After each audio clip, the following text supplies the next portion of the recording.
Yuck. Disgusting. What is this? I can't eat this. I'd like to see the face of the person who made such awful food. With a snide smile, Sabrina, my mother-in-law, tasted a bite of the food before me and then slammed it into the trash can. Treating food like that, I thought she was the worst kind of person. But is it really okay to do something like that? Your most beloved son, my husband, is sitting right next to me, looking like he's about to cry, you know? My name is Sophia. I'm a 30-year-old office worker. I married my husband Hilbert 2 years ago, and we don't have kids yet. Of course, we'd love to have them someday, but right now, I want to cherish the time with Hilbert. That's what I was thinking. Hilbert has always been incredibly kind since the day we met. I've never even seen him angry. As a working couple, we divided the household chores. I handle cooking, while Hilbert takes care of cleaning, each of us playing to our strengths. I'm not saying my cooking skills are professional, but thanks to being taught by my cooking-loving mom, I can manage Japanese, Western, and Chinese dishes fairly well. That's something I'm truly grateful to Mom for. However, after coming home from a full-time job, preparing dinner can indeed make our mealtimes a little late. Still, I usually finish cooking several dishes within an hour, which I think is pretty efficient. But Hilbert would say something curious. Sophia's meals are so delicious. I just wish we could have them a bit earlier, he said to me with a hint of guilt on his face. Huh, main dish, sides, soup? I get it all done in about an hour. I think that's pretty normal speed. Seeing my slightly downcast face, he hurried to clarify. No, I'm sorry. It's not that I want you to hurry. It's just that Mom used to make the same amount in about 15 minutes. Really? That's amazing. All right, I'll try to get faster at cooking too. On that day, the dinner table boasted minestrone soup, a pork sauté, and a side of spinach salad. Could it be that Sabrina was a rather skilled cook to whip this up in 15 minutes? Feeling a mysterious sense of rivalry and pressure, I was determined to cook every day for Hilbert. I'd set the rice cooker to finish by the time he got home, and I'd prepared the ingredients the day before, but no matter how hard I tried, 30 minutes seemed to be my limit, leaving me feeling frustrated, alone, as I checked the clock. Yet Hilbert never complained. While I cooked, he'd fold the laundry and do other chores, waiting patiently for dinner. Sorry, Hilbert. I wish I could have prepared dinner quicker, but 30 minutes is the best I can do. Seeing my frustrated face. It's because I said that, isn't it? Your cooking is always delicious. It just made me greedy, he said to me. Since marrying me, the slender Hilbert has gained 5 kilos, still within a healthy weight range. I adored him for always asking for seconds and eating the meals I prepared with a delighted smile. During these days, the idea of visiting the in-laws' house after a long time came up. Hello there. My cheerful greeting echoed through the house as a voice called from the back. Sophia, you're as energetic as ever. Your voice resonates right to the back of the house. Sabrina sounded cheerful and her lips curved upwards, but her eyes weren't smiling at all. It was always like this.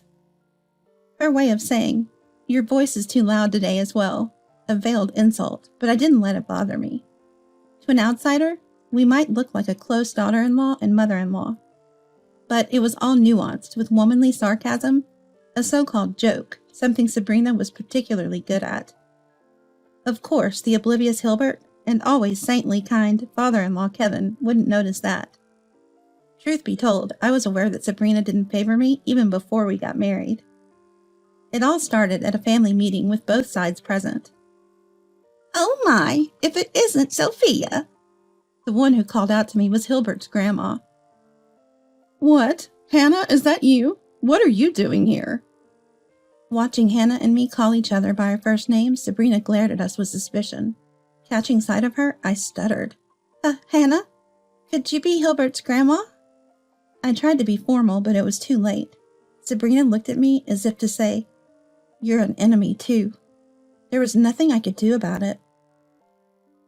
Especially since I had heard from Hilbert that mother-in-law and his step-grandmother didn't get along. On this day, my grandma couldn't come due to a cold. The step-grandmother's house and my parents' house were in the same neighborhood, and Hannah, a close friend of my grandma, would often visit. Growing up, I was very close to my grandma, which naturally extended to Hannah. Both had lost their husbands but lived their days with the motto, "Let's enjoy our golden years." Commenting on my jacket, they'd say, "That jacket looks warm, Sophia, but it looks expensive." "This? Got it for about $20, I'd reply, and we'd even end up coordinating outfits for a karaoke outing.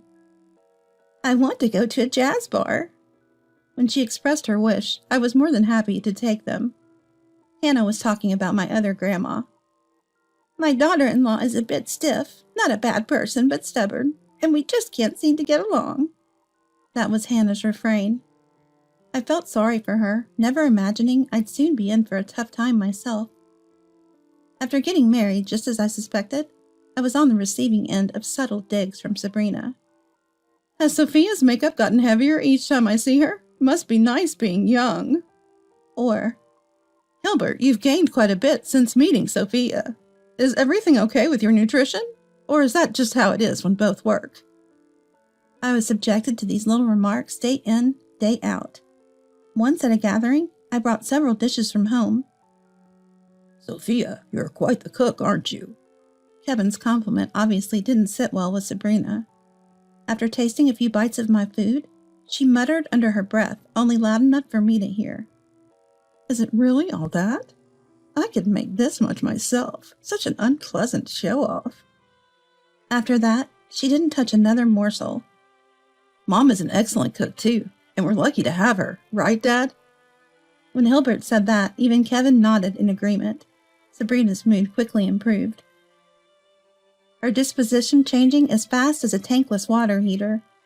I was a bit downhearted, wondering if my cooking hadn't pleased her palate, but then I saw that the leftovers, which should have been there, had vanished when I wasn't looking.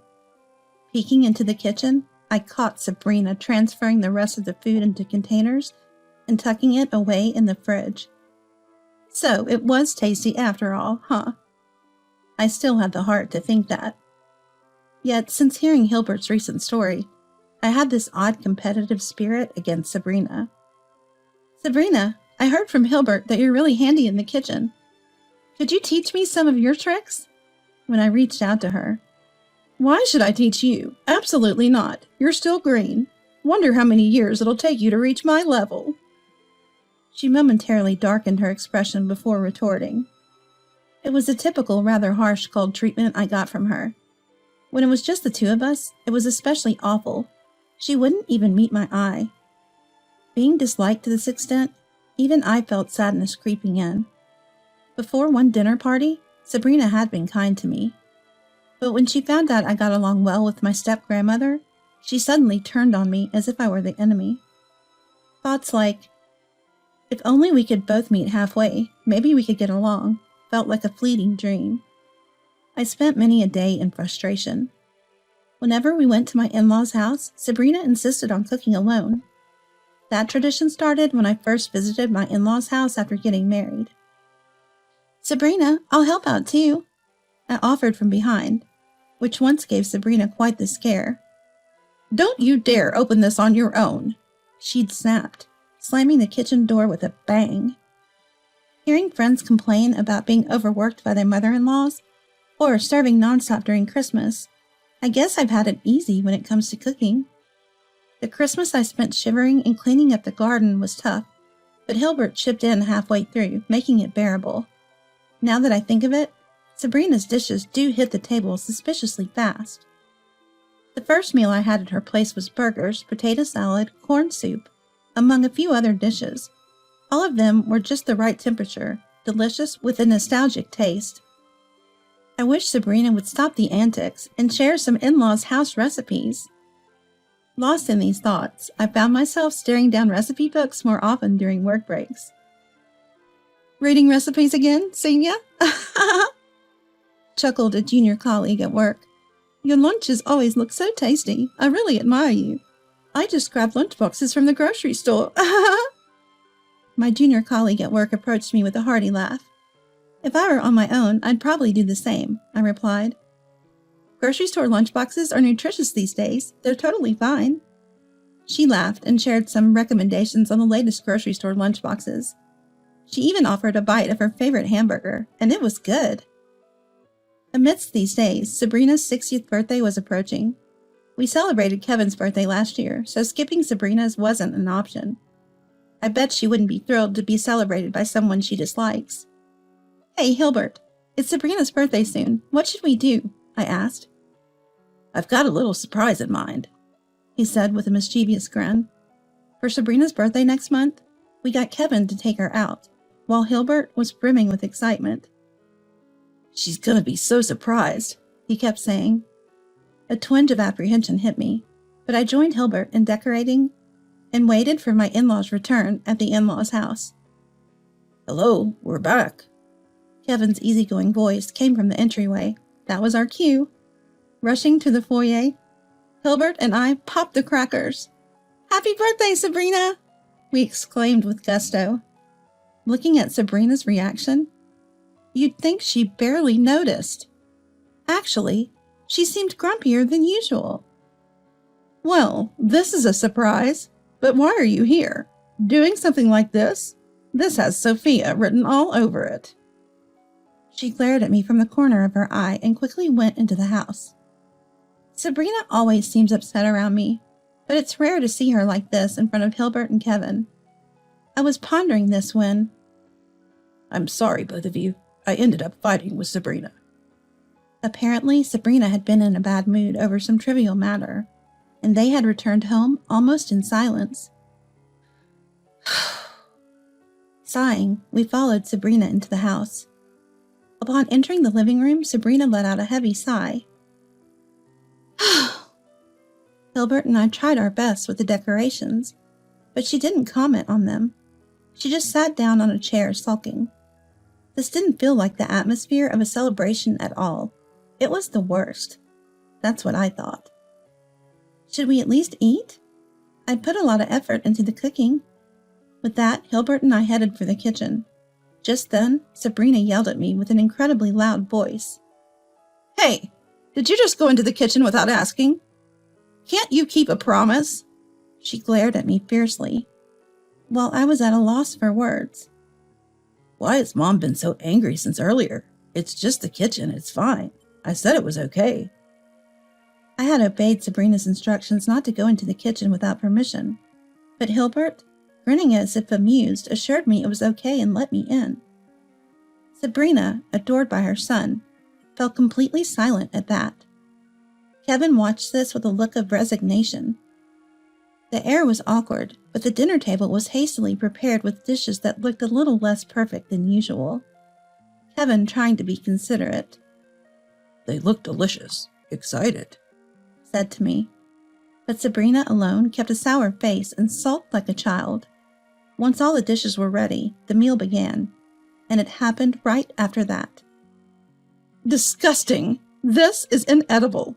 I'd like to see the face of the person who made this." Sabrina blurted out such things. Her gaze was fixed firmly on me. Of course, it wasn't true that it was bad. It was just Sabrina's harassment. Since I kept quiet, Sabrina seemed to enjoy it, saying, "I don't know how much time you spent on this, but this is all you've managed. You still have a lot to learn." She snorted in a triumphant manner. Sabrina's tirade didn't stop there. "I can't eat something this terrible." And with that, she threw the food into the trash as if slamming it down. I lost my temper and said, "How could you do that? Apologize." I couldn't help but raise my voice. Sabrina blatantly ignored my plea, as if it was expected. In the silence of the room, "Sophia, it's okay. Let's leave this house and go home." Hilbert's tearful voice reached out to me, shaky and unsure. But as Hilbert and I exchanged these words, Sabrina watched us with a puzzled look. Then, typically quiet, Kevin erupted. "What have you done? Do you realize what you've tossed aside? That meal was Hilbert's special training, his effort to make something for you." Kevin's shout turned Sabrina's face pale in an instant. Whether she was too irritated to notice before, I couldn't tell, but Hilbert's fingers were covered with numerous band-aids. It seemed she finally grasped the gravity of the situation. "Oh, but what have I done?" Sabrina stammered, clearly panicked, but no one was there to come to her aid in this moment. That's when I, keeping my voice calm, addressed Sabrina. "Sabrina, you might not cook often, and might not understand, but cooking involves a lot of steps and takes time. I always find joy in cooking when I think of the faces of those who will enjoy it." To a silent Sabrina, I continued, "I'm sorry. I didn't have time to make the cake from scratch, so I bought one. And well, I needed to chill it, which is why I opened the fridge." At my words, Sabrina's face, which had been pale, now flushed with embarrassment. Opening the fridge, Hilbert and I stumbled upon the secret of Sabrina's efficiency.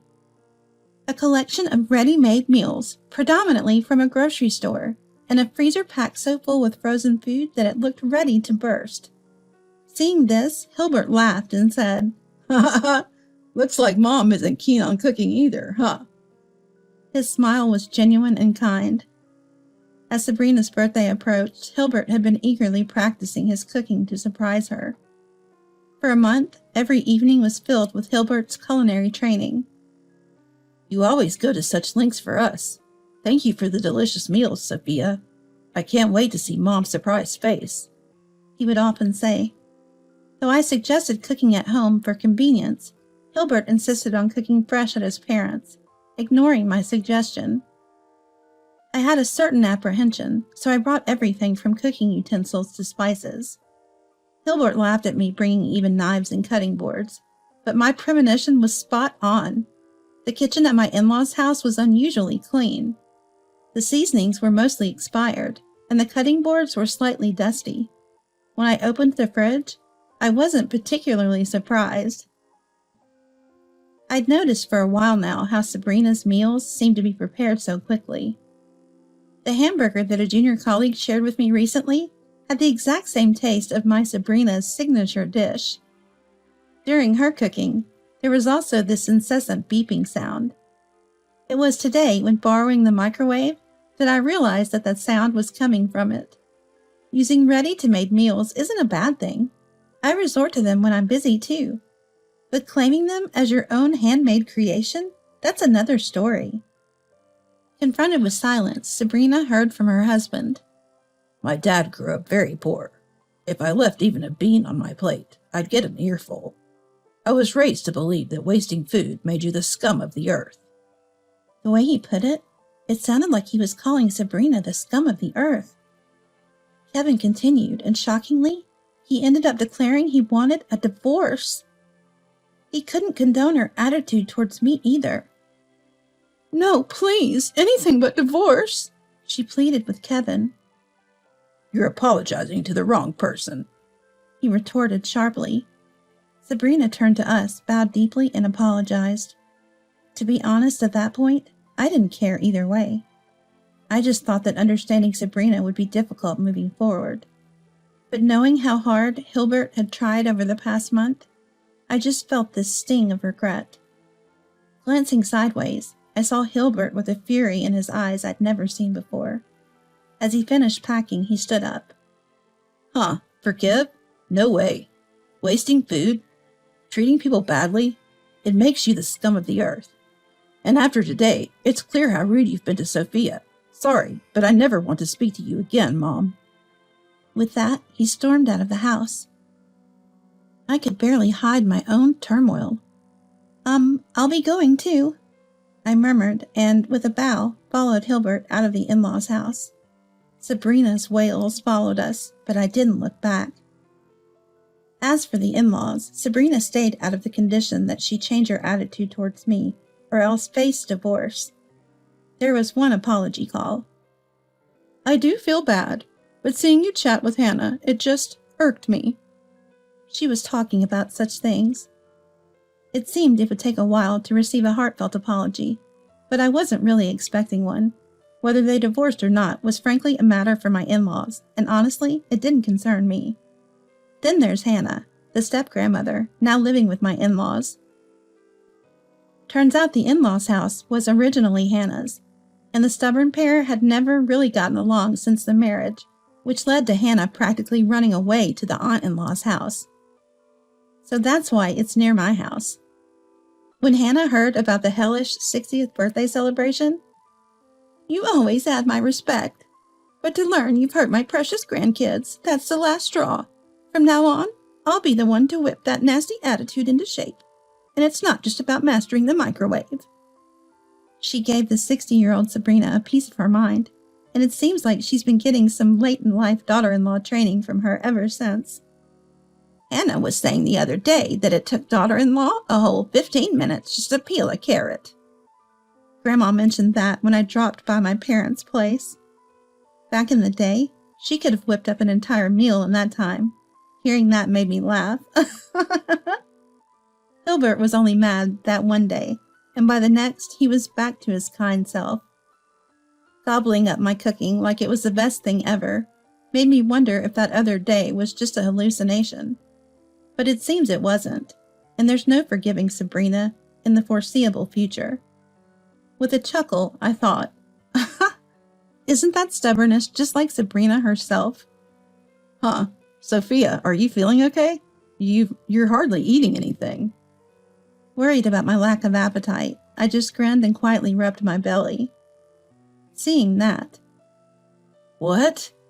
Hilbert's eyes went wide as he stood up exclaiming, "Soon our family will be growing. Hoping for a child who's as kind and sincere as they come, I look forward to continuing this life with my precious family."